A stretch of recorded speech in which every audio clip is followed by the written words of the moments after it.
Hello and welcome to my channel in the kitchen with Bindu. എല്ലാവർക്കും സുഖമല്ലേ? ഇന്ന് ഞാൻ വളരെ ഈസി ആയിട്ടുള്ള ഒരു തോരനുമായിട്ടാണ് വന്നിരിക്കുന്നത് കേട്ടോ. ബീട്രൂട്ടിൻ്റെ ഇല കൊണ്ടുള്ള തോരനാണ് ഇത്. നമ്മുടെ ചീരയേക്കാളും ടേസ്റ്റും അതുപോലെ തന്നെ നല്ല ഗുണങ്ങളുള്ള ഒരു തോരനാണ്. അപ്പോൾ ഇവിടെ ഈ ബീട്രൂട്ടിൻ്റെ ഇല നമുക്ക് കിട്ടുന്നത് അടിയിൽ ബീട്രൂട്ടും മേളിലെ ഇലയുമായിട്ടാണ്. അപ്പോൾ ഞാൻ അടിയിലുള്ള ബീട്രൂട്ട് കൂടുതലും ജ്യൂസിനൊക്കെ യൂസ് ചെയ്യും. എന്നിട്ട് ഈ ഇല ഞാൻ സാധാരണയായിട്ട് തോരൻ വയ്ക്കും. അപ്പോൾ ഇത് ഒരു ശനിയാഴ്ചയാണ് ഞാനിത് ചെയ്തിരിക്കുന്നത്. അപ്പോൾ ഇത് ഞാൻ തലേ ദിവസം തന്നെ എല്ലാം ഞാൻ കഴുകി വൃത്തിയാക്കി സ്ട്രെയിനറിൽ വെച്ചിട്ടുണ്ടായിരുന്നു. അപ്പോൾ ഇത് നമ്മൾ ചീരയുടെ ഇല അരിയുന്ന പോലെ തന്നെ നന്നായിട്ട് ചെറുതായിട്ടൊന്ന് അരിഞ്ഞെടുക്കുകയാണ് കേട്ടോ. ഒട്ടും ബുദ്ധിമുട്ടില്ല, അതേസമയം കഴിക്കാൻ ഭയങ്കര ടേസ്റ്റിയാണ്. എനിക്ക് ചീര പൊതുവേ ഭയങ്കര ഇഷ്ടമാണ്. അതിൻ്റെ കൂടെ തന്നെ പിന്നെ ഇതിന് നല്ല ടേസ്റ്റ് ആകുമ്പോൾ പിന്നെ പറയാൻ വേണ്ടല്ലോ. അപ്പം ഞാനതെല്ലാം ഒന്ന് നന്നായിട്ടൊന്ന് അരിഞ്ഞെടുത്തു. അതിനുശേഷം വേണം ഇനി നമുക്ക് ഇതിന് വേണ്ടുന്ന സാധനങ്ങൾ എന്തൊക്കെയാണെന്ന് നമുക്ക് നോക്കാം. അപ്പം അതിന് വേണ്ടിയിട്ട് ഞാൻ ആക്ച്വലി 4 ചെറിയുള്ളി എടുത്ത് വെച്ചിട്ടുണ്ട്. എനിക്ക് അധികം ഇലയില്ല, ഒരു 350 അല്ലെങ്കിൽ 400 ഗ്രാമിൽ താഴെ വരുള്ളൂ ഇല അരിഞ്ഞ് വരുമ്പോൾ. പിന്നെ നിങ്ങൾക്ക് അറിയാലോ, ഇല നമ്മൾ തോരൻ വയ്ക്കുമ്പോഴത്തേക്കും കുറയും. അപ്പോൾ അതുകൊണ്ട് 4 മുതൽ 5 വലിപ്പം അനുസരിച്ച് ഉള്ള ചെറിയുള്ളിയാണ് എടുത്തിരിക്കുന്നത്. 2 അല്ലി വെളുത്തുള്ളി ഇട്ടിട്ടുണ്ട്. അത് ഞാൻ ഈ ചോപ്പറിലിട്ട് നന്നായിട്ടൊന്ന് അരിഞ്ഞെടുത്തിട്ടുണ്ട്.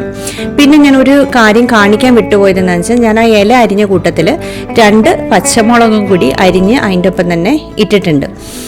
ഒരുവിധം വലുതായിട്ടാണ് ഞാൻ ഇട്ടിരിക്കുന്നത്, കാരണം കുട്ടികൾക്കൊക്കെ എരിവാണെങ്കിൽ എടുത്ത് കളയാൻ സൗകര്യമുള്ളത് കൊണ്ട് ഞാൻ ഇച്ചിരി വലുതായിട്ടാണ് ഇട്ടിരിക്കുന്നത്.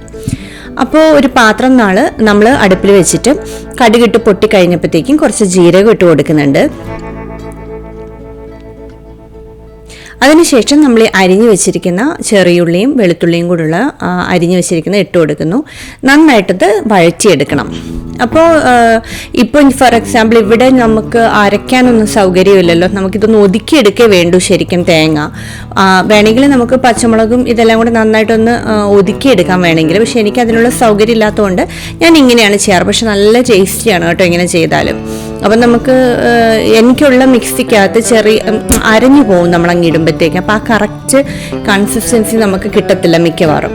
അപ്പോൾ അതുകൊണ്ടാണ് ഞാൻ ഇങ്ങനെ ചെയ്യുന്നത്. അപ്പോൾ ഇത് അരിഞ്ഞിട്ടിട്ട് നന്നായിട്ടൊന്ന് വഴിച്ചെടുക്കാം. പിന്നെ കുറച്ച് കറിവേപ്പില ഇട്ട് കൊടുക്കണം, എല്ലാ കറികൾക്കും പോലെ തന്നെ. പിന്നെ കുറച്ച് ഉപ്പിട്ട് കൊടുക്കുന്നുണ്ട് ആവശ്യത്തിന്.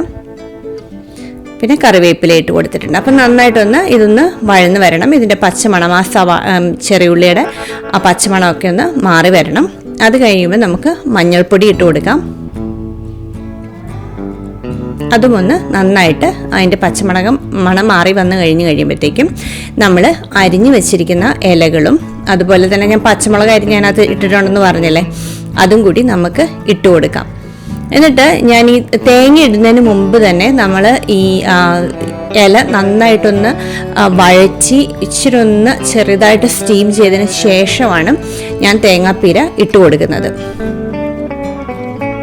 അങ്ങനെ ചെയ്യുമ്പോൾ ഒരു പ്രത്യേക കൊടുക്കുന്നത്. പിന്നെ തേങ്ങാപ്പീര ഞാൻ വെറുതെ ഇവിടെ ഫ്രീസറിലാണല്ലോ വരുന്നത്, അത് ഞാനൊരു 1/4 കപ്പ് എടുത്ത് വെച്ചിട്ട് അത് നന്നായിട്ട് നമ്മുടെ റൂം ടെമ്പറേച്ചർ ആയി കഴിഞ്ഞപ്പോൾ നന്നായിട്ട് കൈ കൊണ്ടൊന്ന് തിരുമ്മിയതിന് ശേഷമാണ് ഞാൻ അതിലേക്ക് ഇട്ടത്. നമുക്കിപ്പോൾ കല്ലൊക്കെ ആണെങ്കിൽ ഒന്ന് ഒതുക്കിയെടുക്കാം, പക്ഷെ അതിന് പകരം ഞാൻ കൈ കൊണ്ടൊന്ന് തിരുമ്മിയതിന് ശേഷം വെറുതെ ഇട്ട് കൊടുക്കുകയാണ് ചെയ്തത്. വളരെ സിമ്പിളാണ്, വളരെ ഡെലിഷ്യസ് ആയിട്ടുള്ളൊരു തോരനാണ്. ഉണ്ടാക്കി വരുമ്പോൾ നമ്മുടെ ചീരയുടെ അതേ ലുക്കൊക്കെയാണ്. ഇവിടെ പിന്നെ ചീര കിട്ടത്തില്ലല്ലോ, നിങ്ങൾക്ക് അറിയാമല്ലോ. നമ്മൾ തന്നെ കൃഷി ചെയ്താൽ മാത്രമേ ചീര കിട്ടത്തുള്ളൂ, അല്ലെങ്കിൽ അതുപോലെ ആരെങ്കിലും കൃഷി ചെയ്ത് തരുവാണെങ്കിൽ നമുക്ക് കിട്ടും. അപ്പോൾ ഞങ്ങൾ ഷിക്കാഗോയിലൊക്കെ താമസിക്കുന്ന സമയത്ത് ധാരാളമായിട്ടൊക്കെ ചീര ആളുകൾ കൃഷി ചെയ്ത് കിട്ടുമായിരുന്നു. ഇപ്പോൾ കഴിഞ്ഞ വർഷം എനിക്ക് ഫ്ലോറിഡയിൽ നിന്നൊരു ഫ്രണ്ട് അയച്ചു തന്ന കുറച്ച് ചീരയുടെ അരി ഞാൻ പാകിയിട്ട് 1-2 കിളിച്ചു എന്നുള്ളതല്ലാതെ ബാക്കിയൊന്നും കിളിക്കലുണ്ടായില്ല. അപ്പോൾ അതുകൊണ്ട് നമുക്ക് ചീര വളരെ അപൂർവമാണ്, പക്ഷെ ഇത് ചീരയെക്കാളും ടേസ്റ്റാണ് ശരിക്കും. അപ്പം നിങ്ങൾക്കിത് കിട്ടുവാണെങ്കിൽ ഒന്ന് ചെയ്തു നോക്കണം കേട്ടോ. കുട്ടികൾക്കൊക്കെ നല്ലതായിട്ട് ഇഷ്ടപ്പെടുന്ന ഒരു തോരനാണ്. അപ്പോൾ ഈ സ്റ്റേജിൽ ഇത് നന്നായിട്ടൊന്ന് വഴന്ന് വന്നു കഴിയുമ്പോഴത്തേക്ക് ഞാനൊരു 1/2 ടീസ്പൂൺ ജീരകപ്പൊടി ഇട്ട് കൊടുക്കുന്നുണ്ട്. ആദ്യം നമ്മൾ ജീരകം ഇട്ടതാണ്, പക്ഷേ ഈ ജീരകപ്പൊടിയും കൂടി ഇടുമ്പോൾ നല്ലൊരു പ്രത്യേക ടേസ്റ്റാണ് ഇതിന്. പിന്നെ അതുപോലെ തന്നെ ചിലപ്പം ഞാൻ സമയമൊക്കെ ഉണ്ടെന്നുണ്ടെങ്കിൽ ചിലപ്പോൾ നമ്മൾ ഈ കടുക് വറുക്കുന്ന കൂട്ടത്തിൽ ഇച്ചിരി പരിപ്പ് ഉഴുന്നൊക്കെ ഇട്ട് നന്നായിട്ടൊന്ന് വറുത്ത് കഴിഞ്ഞിട്ട് ഇതുപോലെ തന്നെ ചെയ്താലും കുറച്ചും കൂടെ ടേസ്റ്റാണ്. ഇന്ന് പിന്നെ ഞാൻ ഈ ശനിയാഴ്ച ഞാൻ അങ്ങനെയൊന്നും ചെയ്തില്ല. പക്ഷേ ഈ തോരൻ ഇപ്പം ഇങ്ങനെ സാധാരണ ചെയ്താലും നല്ല ടേസ്റ്റിയാണ് കേട്ടോ. അപ്പോൾ ഇതിനകത്ത് ഞാനൊരു 1/4 കപ്പ് തേങ്ങ ഒതുക്കിയിട്ടിട്ടുണ്ട്.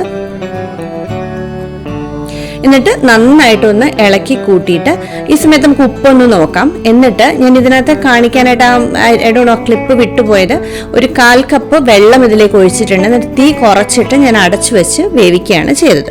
അപ്പോൾ നമ്മളിതൊരു 20 മിനിറ്റ് കഴിഞ്ഞ് തുറന്ന് നോക്കുമ്പോഴത്തേക്ക് ആ വെള്ളമൊക്കെ വറ്റി നന്നായിട്ട് റെഡിയായിട്ട് വന്നിട്ടുണ്ട്. ഈ സമയത്ത് നമുക്ക് എല്ലാത്തിൻ്റെയും ടേസ്റ്റ് ഒന്നും കൂടി നോക്കാം. നമുക്ക് പോരായ്മ എന്തെങ്കിലും ഉണ്ടെങ്കിൽ നമുക്ക് ഈ സമയത്ത് ചേർത്ത് കൊടുക്കാം. ഇപ്പോൾ നല്ല രുചികരമായ ബീട്രൂട്ടിൻ്റെ ഇലത്തോരൻ റെഡി ആയിട്ടുണ്ട്. നിങ്ങളെല്ലാവരും ഒന്ന് ചെയ്ത് നോക്കണം.